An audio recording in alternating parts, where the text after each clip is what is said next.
봄이 오는 것을 우리는 나는 봄이 올 줄 믿는다라고 말하지 않습니다. 왜냐하면 이 봄이 온다는 것은 우리는 경험적으로 이미 알고 있기 때문이죠. 그러나 이 여름만 있는 곳에서 살던 사람들이 지금 이 앙상한 나무만 바래한 들판을 보면서 봄이 온다라고 하는 것을 그들 모릅니다. 따라서 그들에게 아는 것보다 그들에게는 믿는 게 우선되어져야 하는 것이지요. 우리가 믿음으로, 마음으로부터 믿는다라고 하는 것이 여러분들 무엇인지 대답하실 수 있습니까? 우리가 마음으로 믿는다라고 하는 것을 어떻게 증명하거나 혹은 어떤 증거들을 우리가 제시할 수 있습니까? 라고 누군가가 우리에게 묻는다면 어떻게 하실 것입니까? 봄이 온다라는 것을 경험한 사람은 믿을 필요도 없고요. 증거를 제시할 필요도 없습니다.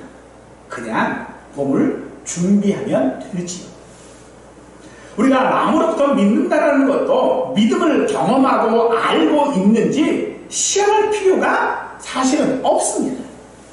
그러나 그 믿는 바대로 그렇게 살아가면 되는 것이지. 오늘 본문은 그런 우리의 믿음이 우리가 믿음으로 살아야 하는 이유라고 말하고 있는 것입니다. 마치 봄을 준비하는 것처럼 그저 믿음으로 산다라고 하는 것은 그 믿음으로 사는 것이 바로 마음으로 믿는 것이기 때문이다 라고 말하는 것입니다. 오늘 십계명을 반포하기 전 모세가 백성들에게 말하는 서원 같은 것이 오늘 본문의 내용입니다. 선포되어지는 십계명의 규례와 법도를 백성들이 신중히 듣고 배우고 지키라라는 그런 말을 지금 하고 있는 것입니다. 그러나 본문의 십계명 반포는 처음이 아니라 두 번째입니다. 모세는 시내산 아래에서 하나님과 맺은 언약을 상기시키시면서 이 율법을 지금 강론하고 있는 것이죠. 하나님께서는 호렙산에서 그들과 언약을 맺으십니다. 이 언약은 그들의 조상이 아닌 현재의 모세와 그 백성인 우리와 세운 언약이라고 말합니다. 모세는 시내산 언약을 체결한 1세대가 아닌 새로운 세대에게 이 언약의 주체임을 밝히고 있음으로써 언약은 항상 현재성을 있음을 강조하고 있는 것이죠. 지금 이 모세의 말을 듣고 있는 세대는 가나안을 앞에 두고 있는 세대, 즉 광야에서 태어났거나 어린 아이 때 부모를 따라 출애굽한 사람들입니다. 그들은 비록 아이라고 해도 하나님께서 백성들에게 행하신 모든 일들을 경험했던 자들입니다. 모세가 십계명을 받은 것은 39년 전 시내산에서이지만 그 언약의 주된 내용들은 이스라엘이 하나님의 율법을 지키면 여호와의 소유가 되고 여호와의 백성이 되고 여호와의 제사장 나라가 된다라고 하는 것이었습니다. 이 언약은 과거 그것을 체결했던 9세대 사람들, 부모 세대 사람들에게 해당되어지는 낡은 법조문과 같은 것들이 아니라 지금 모압 평지 앞 호렙산 앞에서 있는 지금 그 세대 또한 미래의 이스라엘의 모든 세대에게 적용되어지는 영원한 약속인 것이지. 그러므로 이 언약의 내용과 본질에 있어서는 항상 변함이 없습니다. 모세는 그 변함없는 하나님의 약속을 모든 회족을 불러놓고 그들에게 지금 말하고 있죠. 그러나 현실적으로 온 회종을 다 불러 모으는 것은 사실 불가능한 것입니다. 또 그 사람들이 다 모일 만한 장소도 없을 뿐만 아니라 들려지지도 않아요. 그러므로 아마도 그 백성들을 대표하는 장로들과 가능한 한 많은 백성들을 모이게 했을 것입니다. 그런데 그렇게 대표되어지는 몇몇 사람들을 앞에 놓고 모세는 온 이스라엘이라고 말하고 있습니다. 그것은 지금 그들이 처한 모든 상황에 따라 그들이 달라지는 것이 아니라는 것입니다. 그들이 어디에 있던지 간에 지금 모세 앞에 그 말을 듣지 않던 간에 그들은 모두가 다 이스라엘이라고 말하고 있고 그 명령에서 벗어날 수 없다라고 하는 것을 또한 말하고 있는 것입니다. 모세는 1절에서 오늘 내가 너희의 귀에 말한 규례와 법도를 듣고 그것을 배우고 지켜 행하라 라고 말합니다. 듣고 배우고 행하는 것은 이 사람들이 가지고 있는 학습 과정이지요. 하지만 본문에서는 듣고 배우고 행하는 것을 명령으로 주어지고 있습니다. 성경에서 반복적으로 등장하는 강한 순종을 요구하는 그런 명령이라는 것입니다. 생존을 위해 사투를 벌이는 것만큼이나 주의 말씀을 청중하는 데에 분투해야 하고 배우는 데 노력해야 하고 행하는 데 힘써야 한다고 좀 말하고 있는 것입니다. 무엇보다 언약 체결은 하나님과 이스라엘의 관계를 규정하는 것이고 또 그것을 수용한다라고 하는 그런 의미이고 말씀 순종을 자신들의 존재 방식으로 삼겠다라고 하는 그런 뜻에서 말하고 있는 것입니다. 말씀에 관심이 없다면 그것은 하나님의 백성이라고 말할 수 없는 것이지. 우리는 그렇기 때문에 우리의 어떤 경우에서라도 우리는 이 말씀을 우리 자신에게 적용하고 그 배운 바를 실행으로 옮길 수 있어야 할 것입니다. 바로 그것이 오늘 우리가 들어야 하고 배워야 하는 목적이 되는 것입니다. 그 목적은 우리의 머리를 온갖 개념들로 가득 채우고 혹은 우리의 입을 말로서만 가득 채우라는 것이 아니라 우리의 관심과 우리의 생활을 수정하고 지도하기 위한 것이다라고 하는 것을 바울은 분명히 하고 있는 것이죠. 마태복음 4장에 보면 예수님께서 마귀의 시험을 받으시는 곳이 있습니다. 마귀는 예수님을 시험할 때마다 이런 말을 해요. 내가 만일 하나님의 아들이거든이라고 말합니다. 즉 하나님의 아들이라면 이렇게 해봐라. 스스로 하나님의 아들인 것을 증명하라라고 하는 요구입니다. 지금도 세상은 우리에게 우리가 하나님의 자녀여 믿는 성도라고 하는 것을 증명하라고 우리를 시험합니다. 우리에게 믿는다라고 하는 증거를 요구하고 있습니다만 사실 세상이 요구하는 그런 증거들은 오히려 우리가 성도가 아니라 세상의 종임을 보이는 것들이 대부분입니다. 왜냐하면 마귀의 시험은요 의식주에 있기 때문입니다. 정말로 우리가 하나님의 자녀라면 하나님께서 어떻게 너희를 그렇게 비참한 삶 가운데서 내버려 두시고 그것을 보고만 있을 수 있겠냐? 라고 하는 시험을 세상이 하고 있는 것입니다. 그러면서 그런 말합니다. 자기를 경배하면 이 모든 것을 다 주겠다. 그렇습니다. 아마도 어쩌면 우리는 세상을 따르면 세상의 방식대로 세상의 생각대로 따라다니면 우리는 의식주를 걱정할 필요가 아마 없을지도 모릅니다. 그러면 과연 우리는 의식주가 걱정 없이 사라지면 하나님의 말씀을 잘 듣고 배우고 지켜 행할 수 있을까요?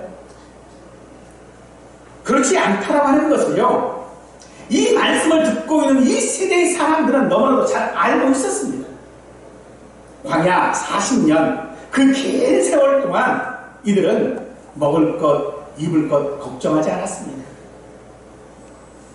만나가 있었고 메추라기가 있었으며 몸에 옷이 낡아지지 아니하였고 발에 신발이 헤어지지 아니했습니다.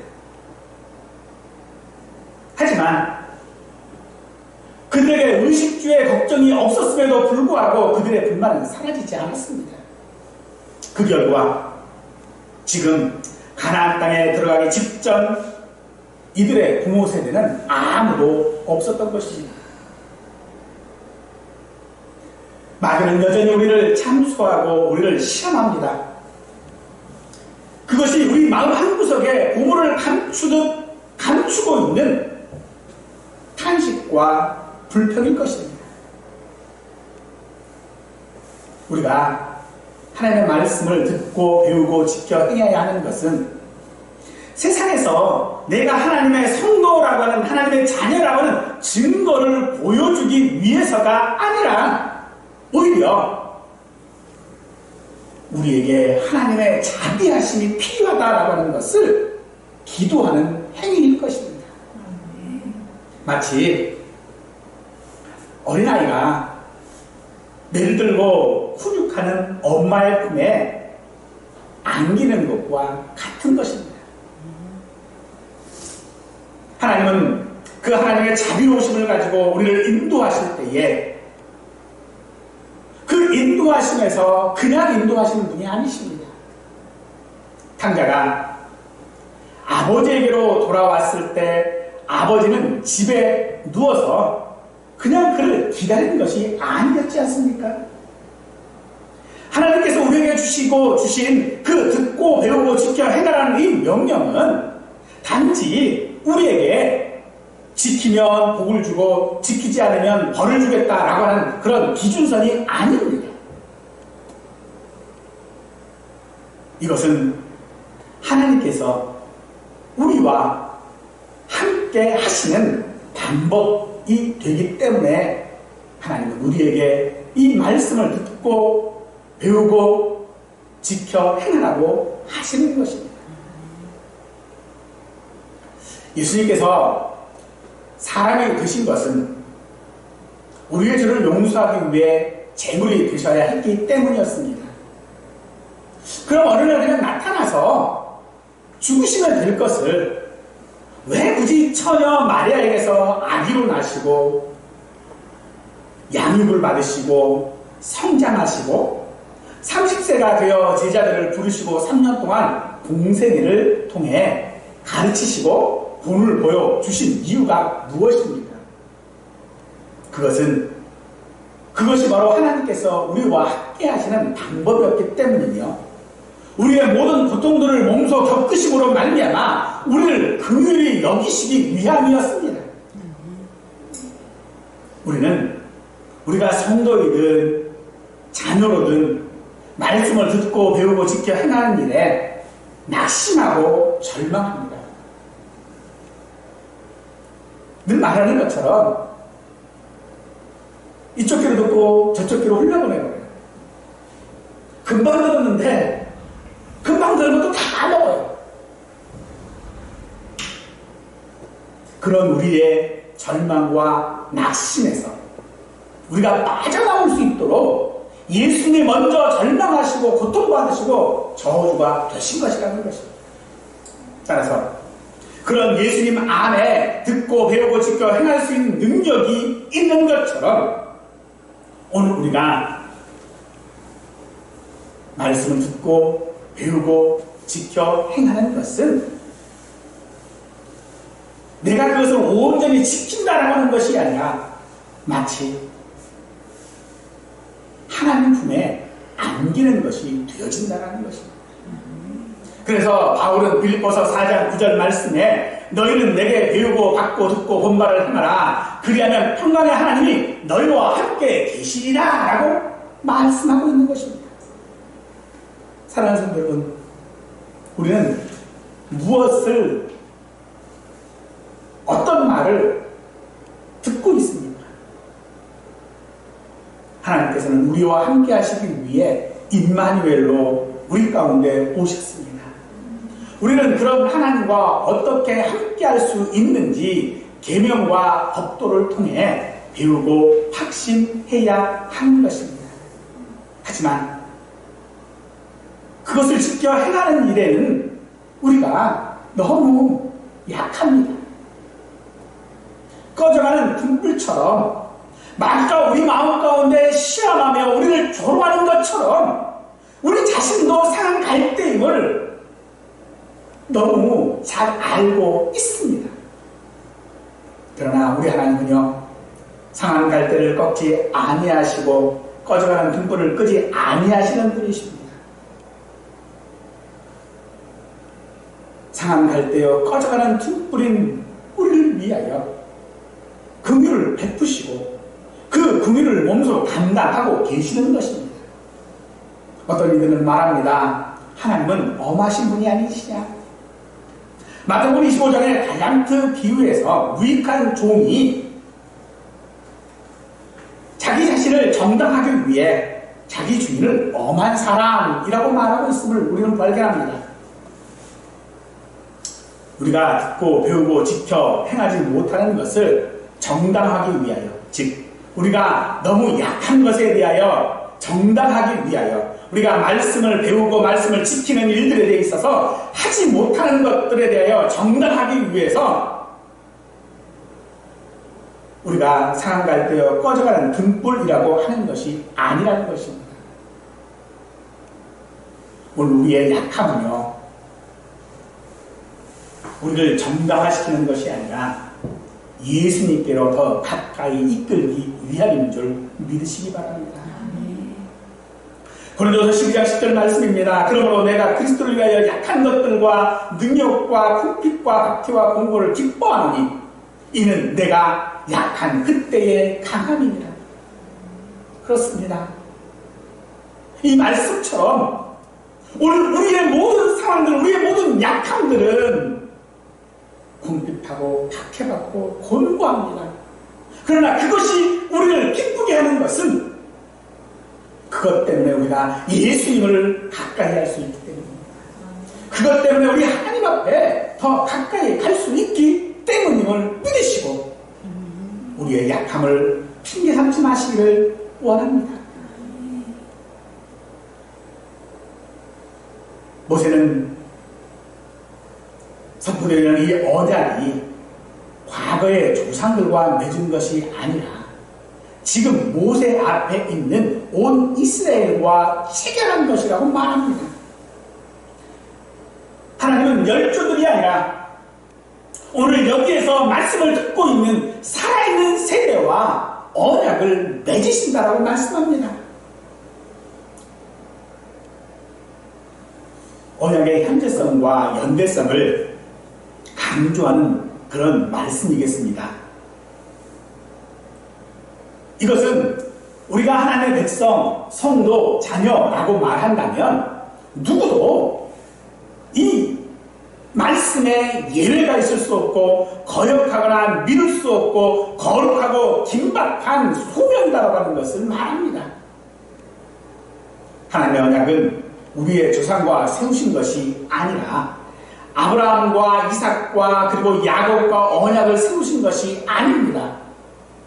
이 언약은 우리와 세우신 것인 줄 믿으시기 바랍니다. 신명기 5장 4절 말씀 그렇습니다. 여호와께서 산 위 불 가운데서 너희와 대면하여 맺으신 언약이라고 말하고 있습니다. 지금 이 언약은 성경에 기록되어 있는 자와 신명기에 기록되어 있는 말씀이 아니라 오늘 저와 우리 모두에게 세우시는 하나님의 언약이라는 것입니다. 지금 모세를 통하여 언약하시는 하나님은 가나안 땅에 들어가기 직전에 사람들에게 하고 있습니다. 이들은 그 부모들을 따라 출애굽했거나 혹은 광야에서 태어난 사람들입니다. 따라서 이들은요, 하나님께서 광야 40년 동안 어떻게 그 백성을 인도했는지 경험했던 자들이라는 것입니다. 그리고 그 부모 세대가 왜 광야에서 죽었는지 너무 잘 알고 있습니다. 언약하고 있지만 온전히 준행하기에 너무나도 약한 존재라고 하는 것을 말하고 있습니다. 하지만 이들은 그럼에도 여전히 하나님의 백성입니다. 이들이 그 수많은 불순종에 하나님을 거역했지만 여전히 이들은 하나님의 백성 온 이스라엘이라는 것입니다. 고린도전서 12장 27절 말씀은 너희는 그리스도의 몸이요 지체의 각 부분이라 라고 우리는 말씀하시죠. 비록 우리는요 약합니다. 우리는요 말씀을 지켜 행하기에 너무나도 병들었습니다. 그럼에도 불구하고 우리는 여전히 그리스도 예수님의 지체입니다. 근데 여러분들 그거 아세요? 지체는요 그 지체 자체로는 너무 약해요. 지체 하나 가지고는요 역할을 해내지는 못해요. 그게 우리예요. 역할을 하지 못하는 그 지체 하나로 역할을 하지 못하는 지체라고 해서 그 지체를 없이 하는 몸은 없다는 것입니다. 사랑하는 성도 여러분, 오늘 우리는 예수 그리스도의 지체요 하나님의 권속이요 하나님의 자녀인 줄 믿으시기 바랍니다. 우리가 어떤 상태에 있든지 간에 우리가 얼만큼 하나님 앞에 불평을 늘어놓든 간에 우리는 하나님의 백성인 줄 믿으십시오. 출애굽기 32장에서 금송아지 신상을 만들어 놓고 애굽에서 인도하여 낸 신이라고 하지요. 그때 하나님은 그런 백성에게 진노하십니다. 그리고 그 백성을 진멸할 거라고 하시지요. 그때 모세는 그 진노를 거두려 하는 이유에 대하여 출애굽기 32장 12절에서 이렇게 말씀합니다. 어찌하여 애굽 사람들이 이르기를 여호와가 자기의 백성을 산에서 죽이고 지면에서 진멸하려는 악한 의도로 인도에 내었다고 말하게 하시려나이까. 주의 맹렬한 노를 그치시고 뜻을 돌이키사 주의 백성에게 이 화를 내리지 마옵소서라고 합니다. 모세는요 하나님께서 백성의 죄악에도 불구하고 그들을 진멸하지 않으실 것을 알고 있습니다. 그러기에 지금 이와 같은 기도를 할 수 있고 자기 생명을 걸 수 있었던 것입니다. 하나님께서 그렇게 하실 것을 알았다면 왜 모세는 굳이 그런 기도를 할까요? 여러분, 열심히 일하지 않으면서 부자가 되기를 원하거나 열심히 운동하지 않으면서 건강해지기를 원하는 사람처럼 우리는 아무 노력도 하지 않고 믿음이 풍성하고 강건해지기를 원하고 있는 것은 아닙니까?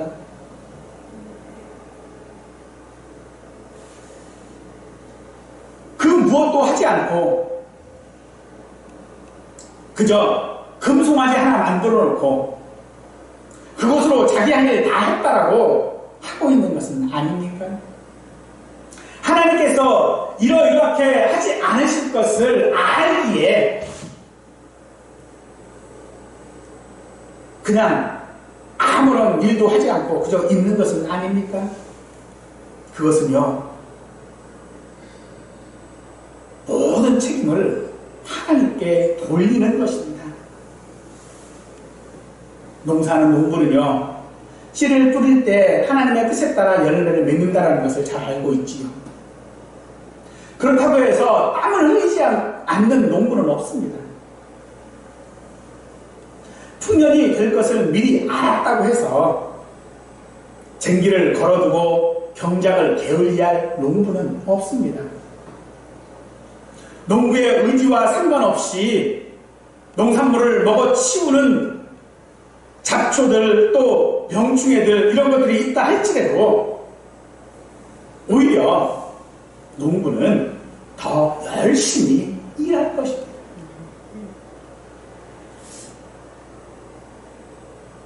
하나님은 우리와 언약하셨습니다. 우리와 언약을 하나님은 지킬 능력이 있습니다. 그러나 우리에게는 그것이 없지요. 그렇다고 해서 가만히 계실 것입니까? 아니라는 것입니다. 내가 할 수 있는 만큼 더 힘써서 듣고 배우고 지켜 행해야 하는 것입니다. 하나님께서 이스라엘 백성들과 언약하실 때에 그저 흐르는 말로 하신 것이 아닙니다. 그들과 대면하여 언약하셨습니다.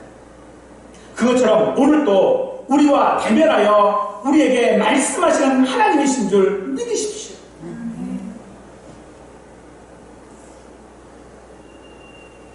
우리가 잊고 있었던 궁유하심을 생각나게 하시고 넘어진 우리를 일으키사 독수리가 날개치며 올라가는 힘을 주시고 낙심하면 위로하시면서 우리와 언약하신 분이 바로 하나님이십니다. 때로는요 진비하면서도 품으로 안기는 우리와 언약하셨다는 것입니다.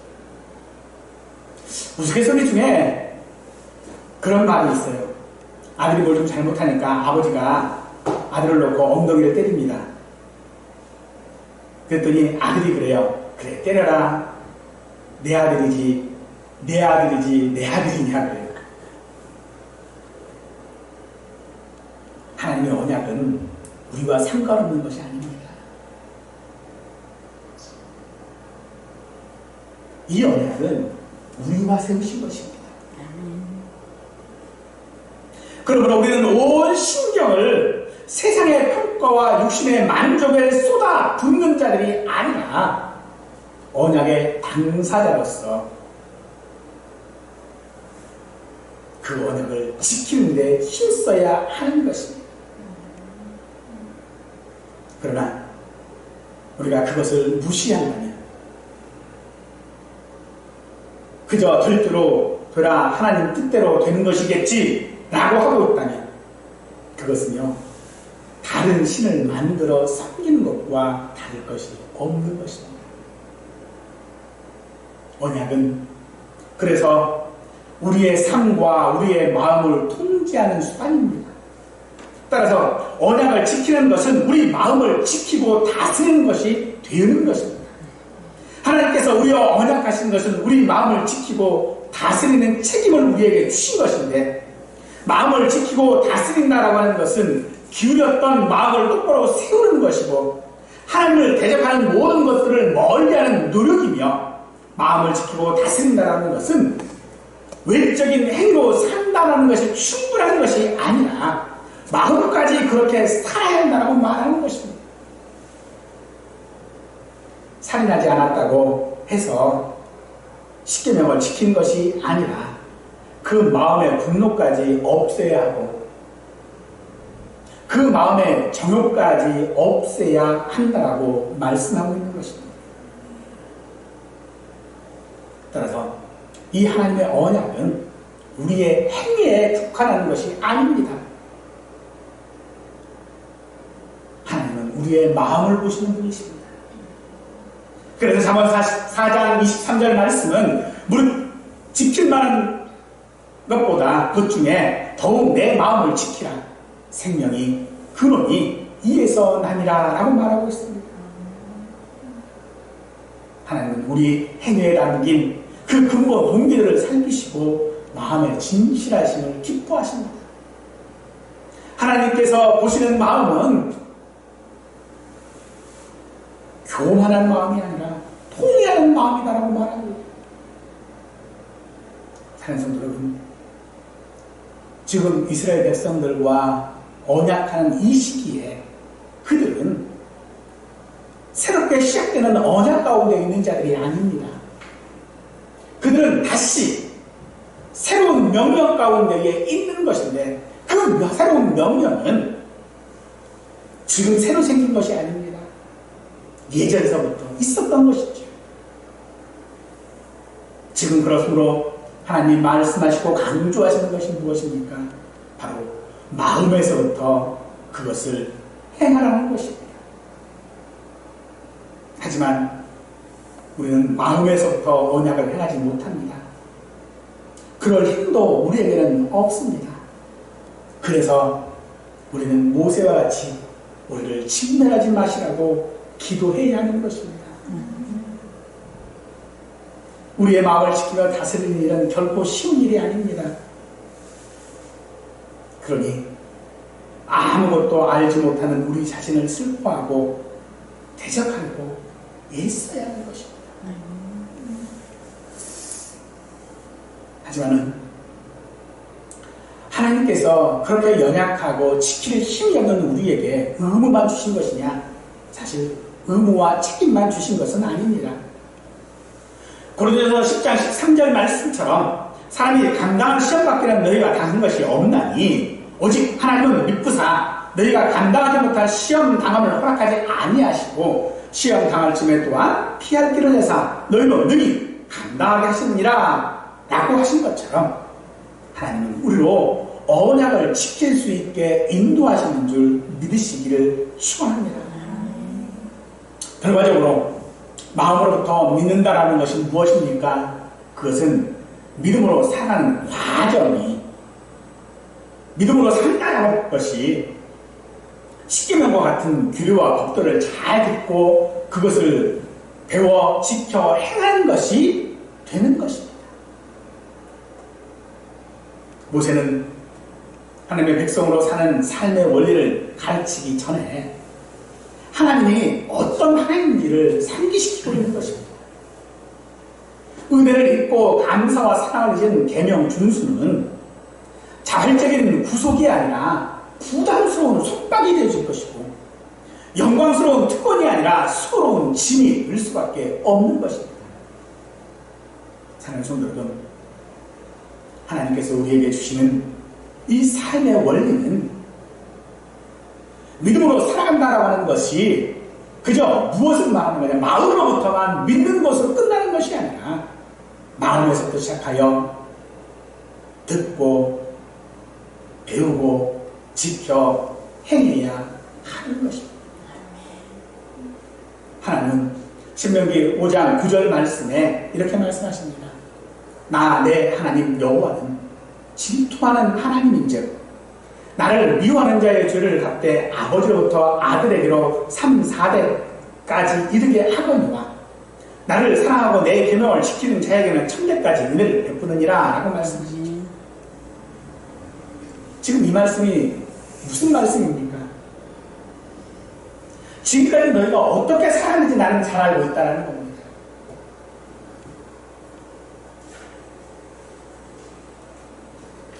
너희가 지금까지 어떻게 살았는지 잘 알고 있다.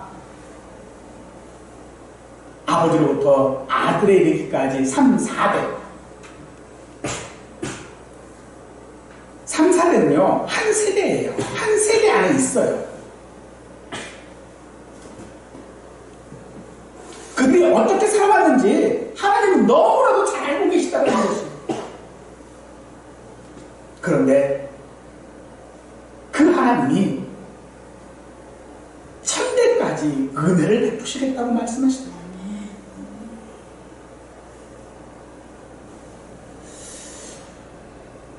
우리가 믿음 생활들을 해나가고 믿음의 가정에서 자라나고 이렇게 하다 보면 사실 우리가 내가 지금 하나님을 믿는 건지 아닌지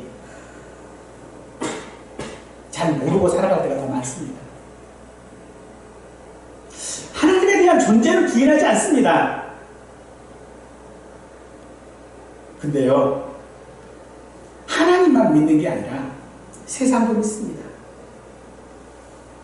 세상도 믿고 돈도 믿고 다 믿는 삶을 사는 것이 오늘 우리의 모습이 아닌지 우리는 생각해야 합니다.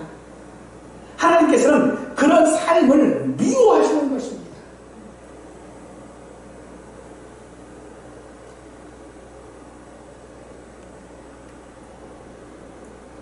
하나님을 하나님을 미워한다라는 것이 다른 게 아닙니다.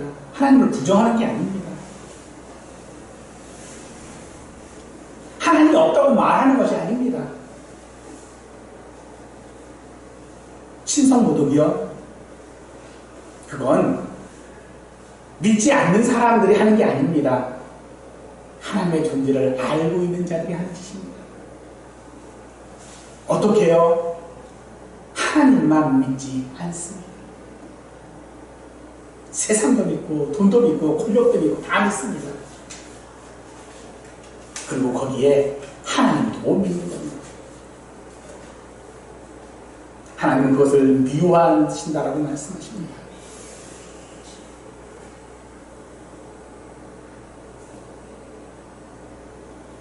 누가복음 6장 46절 말씀입니다.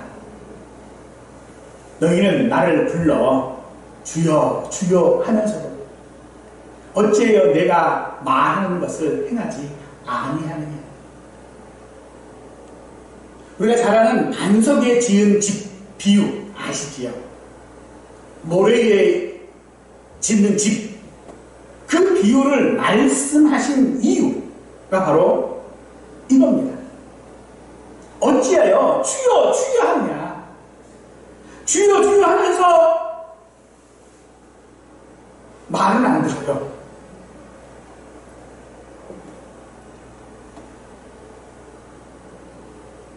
우리는 죽을 때까지 하나님의 백성이요 자녀요 제사장으로 살아야 합니다. 하나님께서 우리를 자녀 삼으시고 우리와 세우신 언약은요, 내가 살아있는 한 영원합니다. 그래서 하나님의 말씀을 듣고 배우고 지켜 행하는 것은 우리의 마음으로부터 해야 하는 우리의 평생의 의무입니다. 그런데도 광야에서 죽은 부모 세대나 지금 가나안 땅을 앞에 둔 이들이나 오늘날 세계 가운데 살아가는 우리들이나 우리의 불평이 뭔지 아십니까? 먹고 사는 거예요.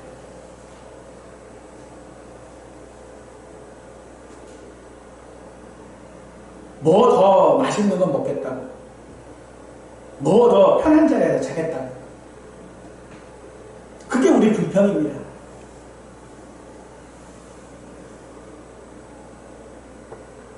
그런데 오늘 말씀 우리에게 그것이 먹고 사는 것이 우리의 문제가 아니라는 것입니다.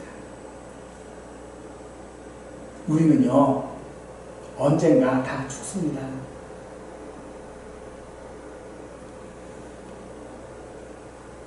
언젠가 다 죽을 우리들입니다. 지금 죽으나 1년 뒤에 죽으나 10년 뒤에 죽으나 100년 뒤에 죽으나 다 죽습니다.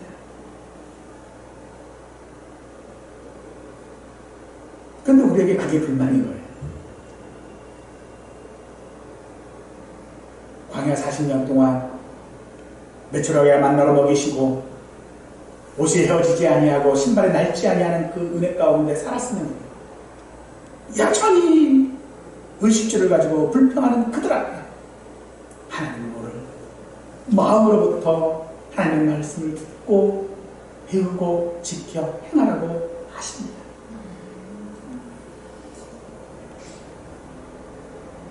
그렇습니다. 오늘 우리의 믿음이 하나님을 믿지 않는 것은 아니지만 하나님만 믿는 것도 아닙니다.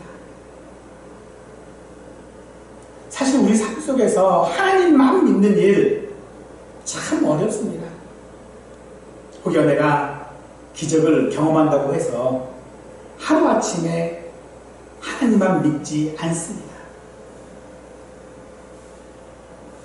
그럼 어떻게 우리가 하나님만 믿고 살 수 있습니까? 그 말씀을 듣고 배우고 지켜 행하는 일을 평생 하며 사는 것이어야 하는 것입니다.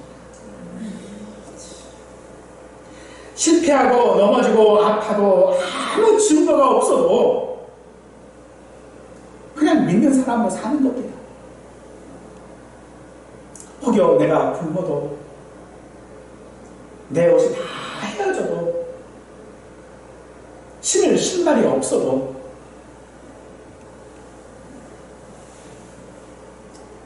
하나님의 자녀로 사는 겁니다.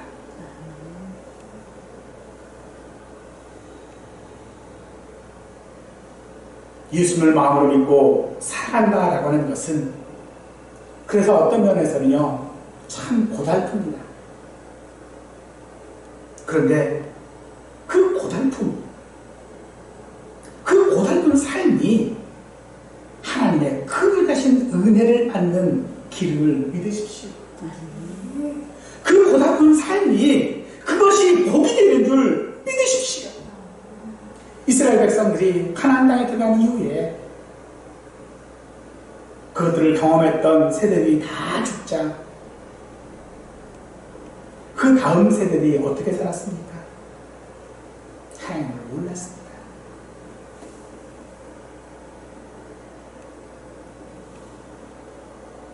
그들은 하나님의 그 근하심을 발로 차버리고 스스로 살아가려고 발버둥쳤습니다.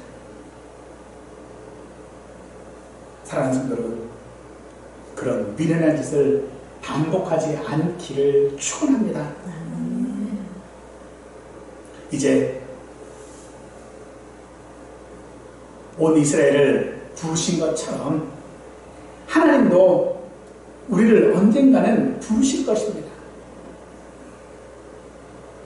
그 날이 오면 우리의 수고하는 짐은 벗어질 것이고 고된 일을 끝내고 열매를 거두게 될 것입니다. 소망의 아침은 반드시 올 것입니다. 추운 겨울이지만 봄은 이미 우리 앞에 오고 있습니다. 어둠은 사라질 것이고 아침이 오고 구름은 걷히고 그림자는 사라질 것입니다.